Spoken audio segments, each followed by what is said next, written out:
ओंकार सतनाम करता पुरख निर्भव निर्वैर अकाल मूरत अजोनी सैभं गुरु प्रसाद।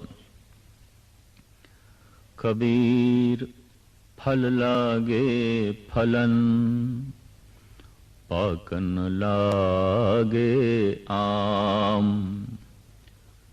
जाए पहुँचे खसम के जो बीच न खाई काम। भगत सिरमौर श्री कबीर जी दा ये महान श्लोक। सिर्फ दो पंक्तियां पर यह अपने विच हजारां तरह के अनुभव छुपाई बैठा है। सिर्फ दो पंक्तियां पर इस विच ही जीवन की सारी सेध छुपी हुई है। सिर्फ दो पंक्तियां इस दे विच ही सारे जीवन का सार है, तत्त है। फल लागे फलन पाकन लागे आम। जाए पहुँचे खसम के जो बीच न खाई काम। कुदरत ने अपनी प्रकृति दे परमात्मा ने अपने जगत दे एक अटल नियम रखे है कि कोई भी वस्तु बीज तो बिना नहीं। खैर ये प्रश्न ते अलग, पहले बीज के पहले फल, पहले अंडे के पहले पक्षी। ये सवाल थे मनुखी दुनिया च अज तक सवाल ही बने हुए है। जो सवाल जवाब नहीं बन सकता उस सवाल नू सवाल ही रहने देना चाहिए। शायद कुदरत नू भी यही मंजूर है, शायद परमात्मा भी यही चाहता है। कुछ सवाल सवाल ही बने रहन, सारे सवाल हल हो गए तो परमात्मा भी हल हो गया, परमात्मा भी कुछ नहीं। रह जाते ने कुछ ऐसे सवाल नहीं हल होंदे, और जब नहीं हल होंदे ये तनाव, ये बोझ, ये नीवापन ही एक उचियाई नू जन्म देंदा है। कोई है, कोई है, कोई है, कौन है, कौन है? सुते सिद्ध ही निकल पिया, परमात्मा होवेगा, ईश्वर होवेगा, अकाल पुरख होवेगा। तो ये श्लोक अपने विच कुछ इस तरह दे राज छुपाई बैठा है कि कोई भी फल है उसका बीज जरूर है। बीज नू मूल भी कहते ने। मूल दा जो विकसित रूप है वो है फल, और फल दा जो आदि रूप है वो है मूल, बीज। इस ढंग नाल देखिए तो सिर्फ बनस्पति दे ही बीज नहीं, कीड़े मकोड़ियां दे भी बीज ने, पशु पक्षियां दे भी बीज ने, और ये जो मनुख अशरफुल मखलूकात कहलांदा है, धरती दा सरदार कहलांदा है, इसदा भी बीज है। पर इस विच बड़ी गहरी गल मेरे पातशाह कहंदे ने, मनुख स्वयं एक बीज है, मनुख फल नहीं है। मनुख ही बीज है। इस विच बहुत कुछ होण दियां संभावनावां छुपियां हुई ने, और वो जिन्ने चिर तक प्रगट ना होवन बीज की व्याकुलता बनी रहेगी। बीज दे नाल एक होर नियम भी ईश्वर ने जोड़िया है। अनुकूल धरती मिल जाए, अनुकूल मौसम वातावरण होवे, वक्त सिर खाद ते पानी मिले, बीज फल तक अपड़दा है। पर बीज नाल ममता हो जाए, बीज नाल पकड़ हो जाए, क्यों बोई है, क्यों मिट्टी छपाई है, ਤਾਂ ਵੀ बीज गलेगा, सड़ेगा और उस ਦੀਆਂ ਸੰਭਾਵਨਾਵਾਂ भी सड़ ਜਾਣਗੀਆਂ। जो कुछ हो सकता सी वो भी जलेगा, वो भी सड़ेगा। बीज गल के मरे, बीज सड़ के मरे तो वाकई मर जाता है, सड़ जाता है। पर बीज जमीन दे च मरे, जमीन दे सड़े तो फल हो जाता है। सड़दा जमीन दे अंदर भी है, गलदा जमीन दे बाहर भी है। खत्म इदा रूप हो जाता है जमीन दे अंदर भी, पर यह बाहर पिया पिया भी खत्म हो सकता है।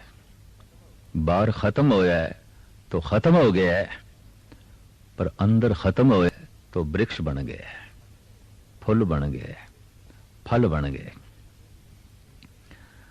कुछ ऐसे भी बीज देखते हैं सिर्फ वृक्ष ही बन के रह गए।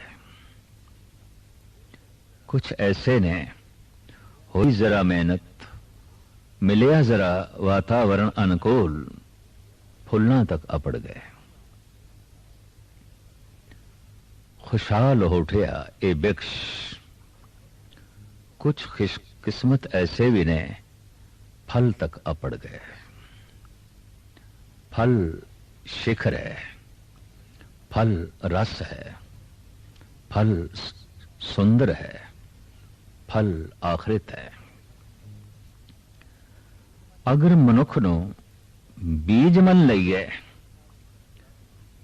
और गौर नाल मनुखता नू देखिए, बहुते बीज गुण खादे हुए ने, लग गया गुण। उन्हां दे अंदर बहुत सारियां जो संभावनावां सन वो भी गल गईयां ने, सड़ गईयां ने। और प्रकृति ने एक नियम बनाया है, गुण खादा होया बीज, गलिया होया बीज फल तक नहीं पहुंच सकता।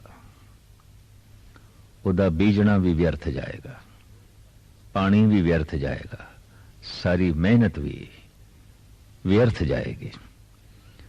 बीज गलदा है, सड़दा है, उसका एक समा है। पिया रहा है साल भर, पिया रहा है 2-4 साल, धरती का संजोग नहीं बनया और बाकी पानी मौसम इसकी सहायता नहीं मिली, गल गया, सड़ गया। मनुखता दे बीज भी बहुत सारे ऐसे ने, इन्हां नूं पनपण दा, वधण दा, फुल्लण दा और फल तक अपणन दा मौका नहीं मिलता। बीज दे अंदर जो फल सी, बीज नहीं सड़या, फल सड़ गए, फल खत्म हो गए, फल तबाह हो गए, फल बर्बाद हो गए। एक आलम दा बड़ा सुंदर ख्याल है, दुनिया में कुछ ऐसे भी कमल होते हैं, खिलते नहीं पर वक्त उजल होते हैं। ये बात जुदा है कि वो तामीर ना हो, हर जहन में कुछ ताजे महल होते हैं। ऐसा तो कोई दिमाग नहीं जिस दे अंदर कोई महल ना होवन। ताज महल तो भी सोने महल हो सकते हैं, ताज महल तो भी महान महल हो सकते हैं, पर ताज महल जमीन ते खड़ा हो सके, शाहजहां जैसा दिल चाहिए, शाहजहां जैसी दौलत चाहिए, शाहजहां जैसी बादशाहत चाहिए। मनुखता दा ए बीज फल बने ते इस फल दा ना जो मनुखी बीज चो निकलदा है, उस फल दा ना ही परमात्मा है, उस फल दा ना ही वाहिगुरु है, उस फल दा ना ही खुदा है। पर ये बीज फल तक पहुंच सके, चाहिए तपस्या ऐसी जैसे कबीर ने की थी, चाहिए भरोसा ऐसा जैसे कि प्रहलाद दासी, चाहिए ऐसी कुर्बानी जैसे कि गुरु गोबिंद सिंह जी महाराज दे मासूम लाडलियां ने कर दिखाई। चाहिदा है कोई ऐसा त्याग जो गुरु तेग बहादुर साहब जी दे रोम रोम दे चों प्रगट होया सी। चाहिदी है कुछ ऐसी सूरबीरता जो डुल डुल के पैंदी सी गुरु गोबिंद सिंह जी महाराज दे डोलियां तो। और चाहिदा है ऐसा दानी जो धन गुरु नानक देव जी महाराज दे दोवें हथ 9 खंड पृथ्वी दे वंडदे रहे। लैण वाले थक जांदे रहे, देण वाले हथ नहीं थकदे। 9 खंड पृथ्वी दा भरमण राक्षस दी झोली दे भी पा रहे ने, ठग दी झोली भी भर रहे ने। सिद्धां दियां खालियां झोलियां दे भी ए ज्ञान दा ए नाम दा दान पाई जांदे ने। और इसे तरीके नाल सूफी फकीरां दी झोलियां भी भरी जांदे ने। भर भर के ए हथ नहीं थके, ले ले के कईयां दियां झोलियां भर गईयां। ऐसा दान चाहिदा है, त्याग चाहिदा है गुरु तेग बहादुर साहब जैसा, विश्वास चाहिदा है प्रहलाद जैसा, कुर्बानी चाहिए धन गुरु अर्जन देव जी महाराज जैसी, सूरबीरता चाहिए गुरु गोबिंद सिंह जी महाराज जैसी। तां किधरे इस मनुखी फल दे मनुखी बीज दे वो फल उत्पन्न होंदा है जिसनों कहते ने परमात्मा। परमात्मा एक रस नहीं बहु रस है। परमात्मा एक रंग नहीं बहु रंग है। अनेक रंग तेरे नारायणा, हे प्रभु अनेक रूप तेरे नारायणा। तेरा कोई एक रंग है, तेरा कोई एक रूप है। एक बीज दे एक फल निकलता है और एक रंग लेके या 2-4 रंग लेके और एक तरह का रस।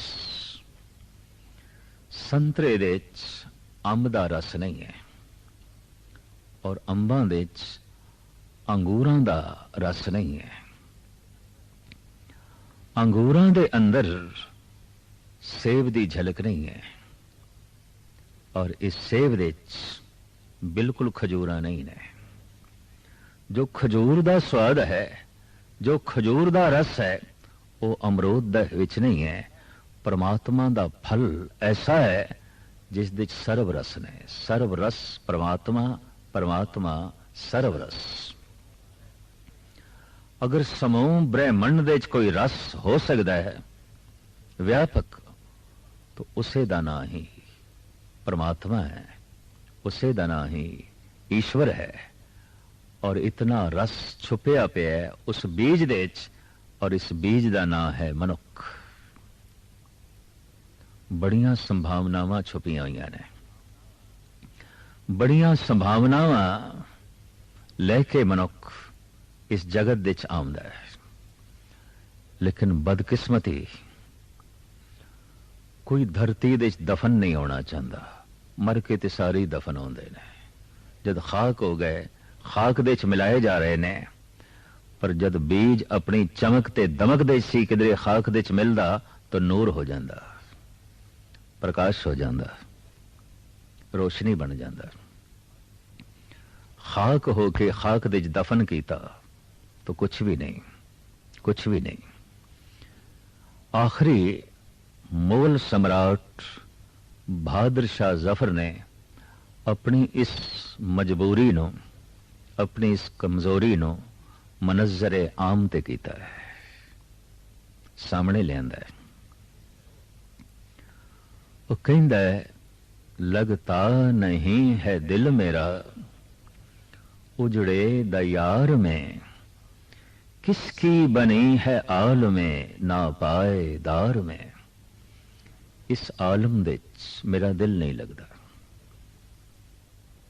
इस जगत दे मैं उदास हो गया, उपराम हो गया। मैनू इस जीवन दे कुछ भी नहीं मिलिया। एक बीज सोने दे डब्बे दे पिया होवे, एक बीज सोने दे सिंहासन ते बैठा होवे, एक बीज हीरे मोती नीलम नाल जड़त पलंग ते बिराजमान होवे और आखे मुद्दतां हो गई ने इस सिंहासन ते बैठे। लंघ गई मेरी जिंदगी इस नीलम जड़ाऊ पलंग ते लेटे हैं। मुद्दतां हो गई ने मैनू तरह तरह दे ऐशो आराम दे साधन दे विच बैठे हैं, पर मैं ते ओही दा ओही, मैं तो कुछ भी नहीं, मैं तो कुछ भी नहीं। कई दफा मैं कुछ भी नहीं ये भी उदों ही पता चलता है जब सब कुछ मिलता है, उस तो पहले नहीं। उस तो पहले ते मनुख कहता है मैं बहुत कुछ हो सकदा, मैं बहुत कुछ हो सकदा, ऐ मिल जाए, ऐ मिल जाए, ऐ मिल जाए। मन भावदा कम धंधा मिल जाए, मन भावदा शरीरक संजोग बन जाए,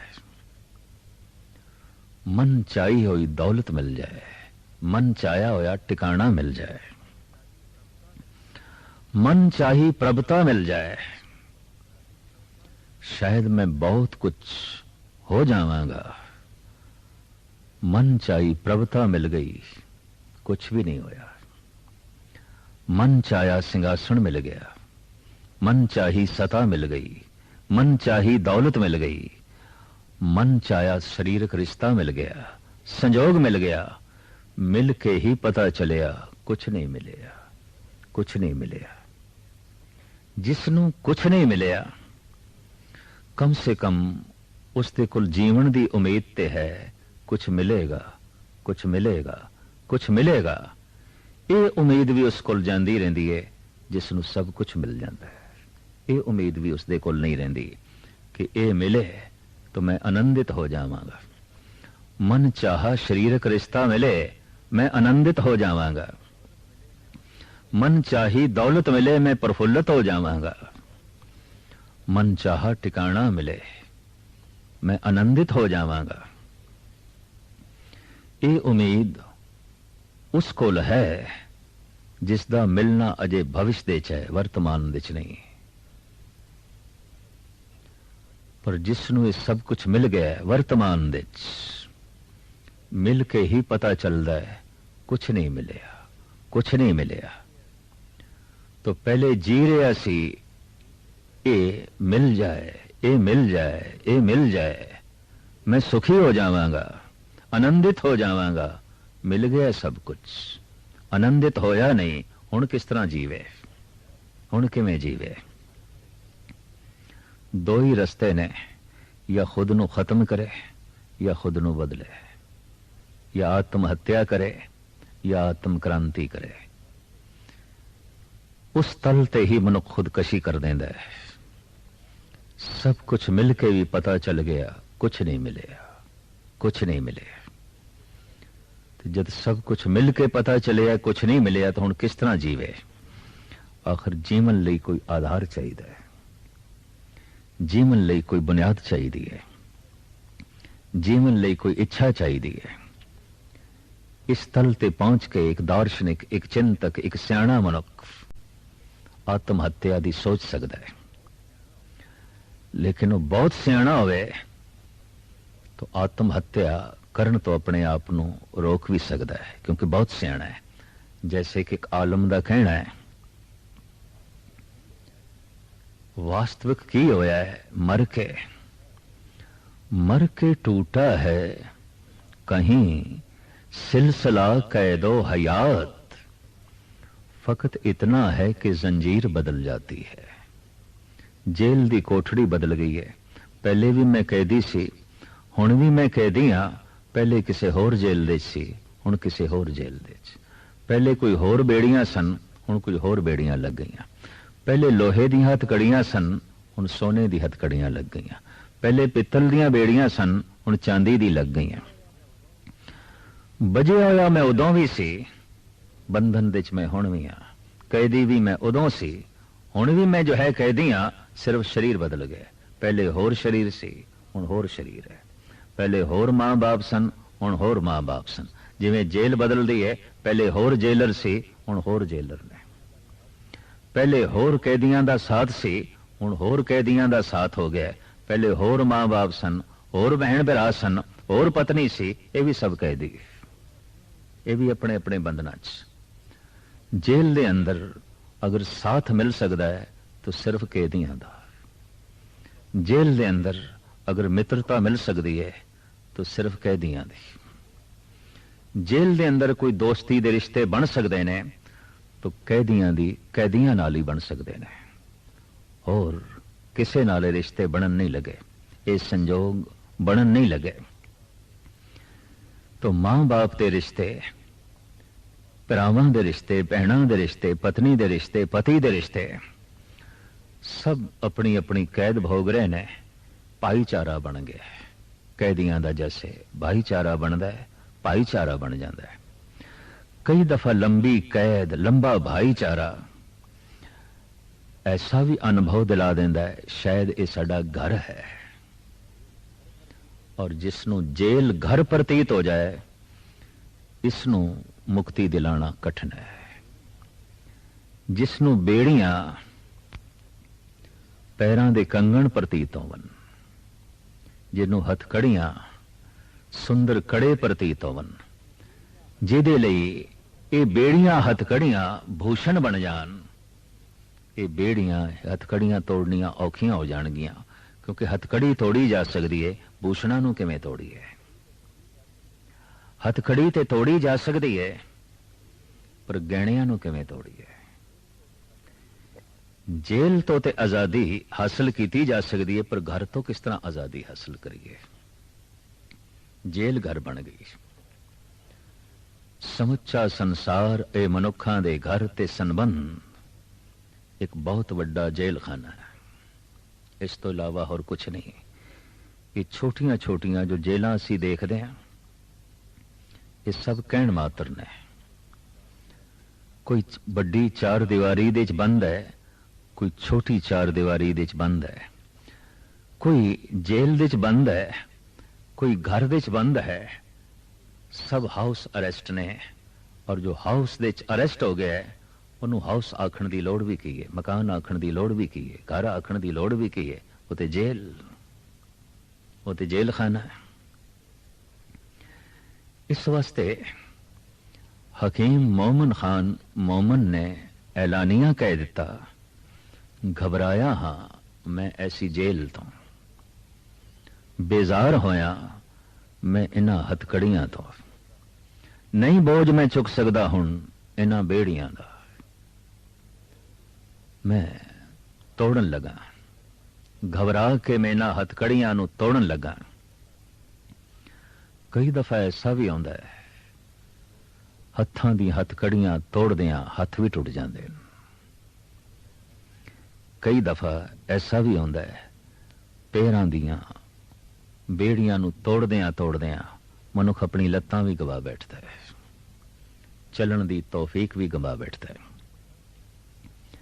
सियाणा सी हकीम मोमन खान मोमन कह उठे, अब तो घबरा के ये कहते हैं कि मर जाएंगे, पर मर के भी चैन न पाया तो किधर जाएंगे। मर के भी सुकून न मिलया फिर की करांगा। मर के टूटा है कहीं सिलसिला कैदे हयात, मर के भी कदी कोई मनुख जिंदगी दी जेल तो बचे है, जीवन दी जेल तो बचे है। सोना इस वास्ते हो रहा है सवेरे जाग सकिए, मरना इस वास्ते हो रहा है कल जन्म हो सके। मौत एक ऐसी नींद है जो नवे जन्म दी तैयारी है। शरीरक नींद एक ऐसी नींद है जो जागरण दी बकायदा जो है तैयारी है। आवेगी नींद कहां लग सो, नींद दा अपना समय है, अपनी अवधि है। नींद टुटेगी टुटेगी, जागना होवेगा। इसी तरीके दे नाल जीवन दी अपनी अवधि है। मौत आएगी आएगी, लाजमी आएगी। ये असलियत जब आखिरी मुगल सम्राट ते जाहिर हुई है, वो कहंदा लगता नहीं है दिल मेरा उजड़े दयार में, किसकी बनी है आल में ना पाएदार में। इस कच्ची जमीन दे पक्के महल किस दे बने ने। इन हसरतों से कह दो कहीं और जा बसें, इतनी जगह कहां है दिले दागदार में। उम्रे दराज मांग कर लाए थे 4 दिन, कुछ आरज़ू में कट गई, 2 आरज़ू में कट गई, 2 इंतजार में। अद्धी जिंदगी मनुख दी ख्वाहिशां करदियां लंघ जांदी है, अद्धी जिंदगी उडीक करदियां लग जांदी है। अज ख्वाहिश पूरी होवेगी, कल ख्वाहिश पूरी होवेगी, अज ख्वाहिश पूरी होवेगी, कल ख्वाहिश पूरी होवेगी। ख्वाहिशां ने की पूरा होना, एक दिन खुद पूरा हो जाता है, स्वयं दा खात्मा हो जाता है, जिंदगी दा अंत हो जाता है। बीज सड़ गया, गल गया। बीज दा सड़ जाना, गल जाना, खाक हो जाना, यही बीज दा अभाग है। बीज दा गुलजार हो जाना, फुल हो जाना, फल हो जाना, यही उसका सुभाग है। असी देखते हैं बेशतर बनस्पति दे बीज अभागे रह जाते हैं, बेशतर मनुख भी अभागे रह जाते हैं। इस बीज का नाम ही मनुख है, इस बीज का नाम ही इंसान है। ये बीज ते नाम रखता है इंसान, पर इस दे जिहड़ा फल है वो ते भगवान है। इस बीज का नाम है मनुष्य, आदमी, मनुष्य, पर अपने विच जो फल छुपाई बैठा है उसे नूं ईश्वर कहते हैं, उसे नूं परमात्मा कहते हैं। एक बीज दे नाल दूजे नूं मेहनत करनी पैंदी है, किसान नूं, कि ओ फल तक अपड़े। पर मनुखता दा बीज ऐसा है, इस बीज नूं ही अपने नाल मेहनत करनी पैंदी है ताकि फल तक अपड़े, ये फल तक पहुंचे। दूसरा मेहनत नहीं कर सकता, तीसरा मेहनत नहीं कर सकता।